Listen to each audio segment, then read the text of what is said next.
So the nine accelerators fall into three distinct categories with outcomes set from the get-go. First one is communicate effectively, and this is 80% of any business's problem in my experience. Next, we're looking at how to manage projects the better way and how to perfect processes, which you could also rate as perfect processes. Under communicate effectively, we've got the three decisions, which is really, on the face of it, how to get to inbox zero, but what it actually teaches you is a more effective manner for making decisions in general. Responsibility is quite literally your ability to respond. And this is where we get into things like asynchronous communication, urgent versus non-urgent. And then the 6 levels of delegation, where we have a framework for how to effectively communicate the needs that you have to somebody that you are going to delegate to have them take over that project and task, hopefully to completion. Now, under managed projects, we start with the external brain, which is basically how we get idea capture, how we get ideas from our heads into fruition without making our team nuts. Radical transparency is really my project management method. So we want a dynamic system, and we want a explicit place where projects and tasks are kept. And then accountability is kind of what we do when those things go awry, and how we create a system for people to not only identify mistakes, but actually learn and correct them. And then under perfect processes, we've got optimize, automate, outsource, my original framework from Less Doing. With optimize, we're looking at how we can clean up the processes themselves and make them inherently more efficient. Automation is becoming more and more relevant, not only the, if this happens here, do this over here, but AI. And then lastly, outsourcing/delegating, how we can offload these tasks to humans so that they can engage and do some of that work so that we get freed up to do the things that we're really best at. Do you think you could tell us a little bit more about these 9 accelerators? My God, I would love to.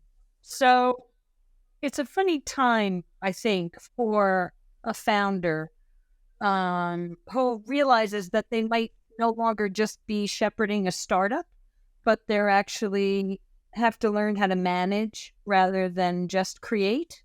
And when you have to kind of relinquish control to drive your business forward. And basically what Ari likes to say is when a founder has to stop working in their business and start working on it.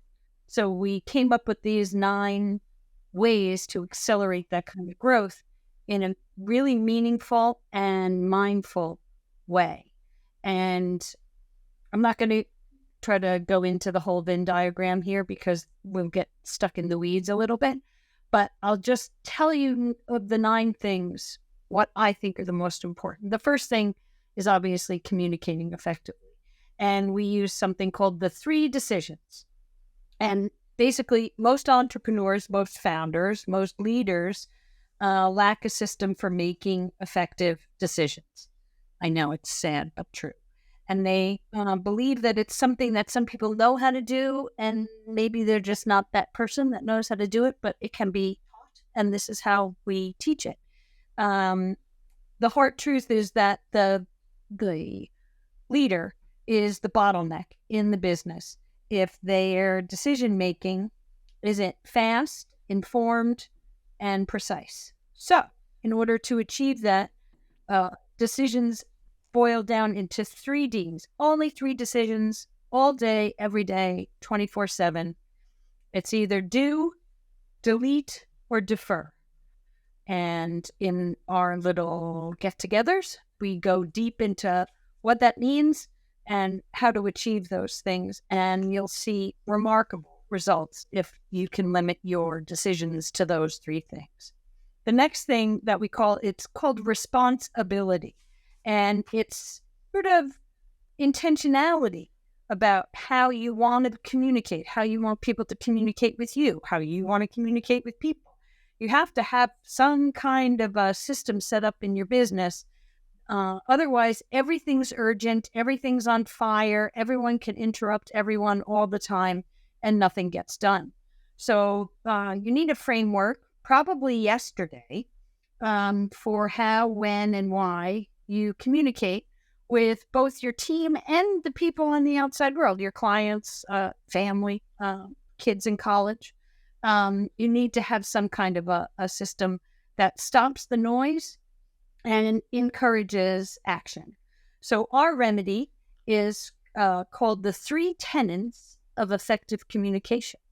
And we go through those in that, when we talk about responsibility.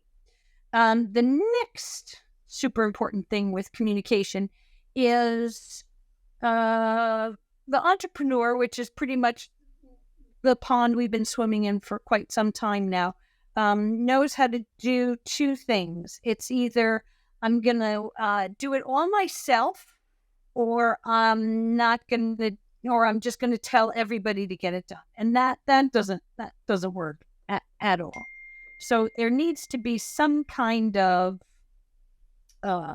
system, again, process, again, that tells you and the people that work around you how involved you want to be in the day-to-day decisions that people and tasks that people take on. So there's 6 levels that go from do exactly as I say to just take care of this for me and I don't want to know anything more about it.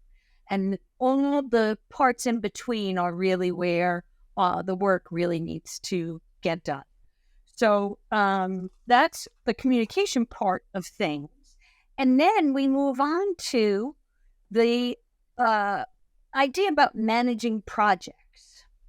If you have a business that has a lot going on, this can be where it starts get pure chaos.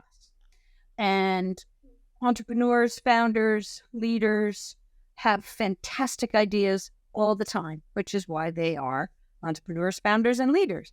The only problem is that most of the people we've met don't have an effective way to organize those ideas, sort those ideas, process those ideas, and move them into a way that promotes action rather than just a consistent, terrifying, shiny object syndrome that brings you and your company on wonderful voyages to super exciting ideas that never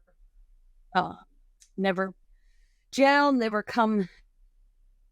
The external brain is our way of showing folks how to build a pathway to capture ideas, to process those ideas, and to turn those ideas into action items that actually get done. So that's the first part about managing projects. What do we do with these ideas? The second part about it is that there needs to be some kind of a project management system. It can't just be throw spaghetti at the wall and see what sticks. You need to have a system that everyone who works on your team has access to and can see and can work in. So we developed it's very Kaizen, the project management system that we developed, because it shows improvement, it shows velocity, and it gives a sense that work is being done in a shared space. So that is what we call radical transparency, because that is the only way that projects can get done. And we have a really effective project management system that gives everybody a bird's eye view of what's going on at any given moment in your company, and who's in charge of what, and who dropped the ball where, and what are we saying we're going to do, what are we doing, and what is done. And it's a beautiful, well, graphically fantastic thing as well. So, and that leads really nicely into the third part of the project management thing, which is accountability, which is that I think a lot of people fear accountability. I think that's a bad word. It's I'm getting in trouble, I have to go to the principal's office or something like that. But there needs to be some kind of a system to ensure that projects actually get completed on time and to the standard that your company demands. And without a system, it's left to chance or sweat or hysteria or panic. And that just throwing more disorganized stuff at your people is not an effective way to run business. So we have to hold ourselves accountable as leaders and founders and entrepreneurs, and we also have to hold our team accountable. And this we call it a AAA rated accountability system, is how you'll see how to do that without anyone getting their feelings hurt, which really it's important. It's important. I don't want my feelings hurt. I just want to get the job done. And then the last part of the whole 9 accelerators is I love systems and processes, because there's no feelings involved in systems and processes. It is what it is. And you have to take a very mindful approach to setting up those processes.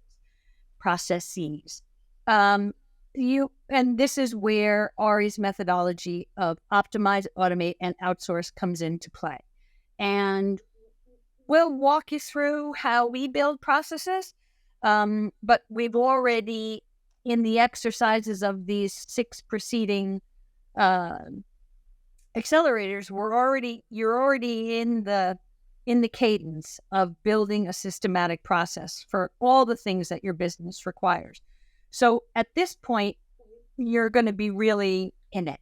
And we'll talk about optimizing, we'll talk about automating, and then we're going to talk about outsourcing. And we have a great exercise for outsourcing called the done method, which a lot of people, when it comes to outsourcing, don't have a very good relationship with it, because primarily you don't know what kind of questions to ask, and you don't know how to structure that so that you get the result you actually think when you go to outsource whatever the system or process is that you have developed. So the done method is a great tool for that. And finally, and it's not on this schematic, but it's sort of the center piece here that says unlocked, unleashed, and unstoppable. And we already developed this thing called the ultimate KPI. And everyone loves a metric. Who doesn't love a metric? It's a great way to see where you are, where you're going, if you've hit your marks, blah, blah, blah. But when we're talking about replaceability, which is all we talk about, and making sure that you're replacing yourself out of mundane tasks and into the big brain kind of stuff that you love to do, we have to see what you're doing in order to find out what we no longer want you to do. And the ultimate KPI worksheet will walk you through all kinds of tasks that you spend your time with. And then we're going to ask you to do some really hard work and get rid of most of those tasks, and then work over the next year towards really mindfully relinquishing the kind of mundane work that you do over and over and over again that's making life as a leader or a founder or entrepreneur less than enthusiastic. Well, thanks, Amy. And just to clarify, those are the things that you and Ari are now covering in our weekly Methods of Invention segments. Each one of those one at a time, each accelerator one at a time.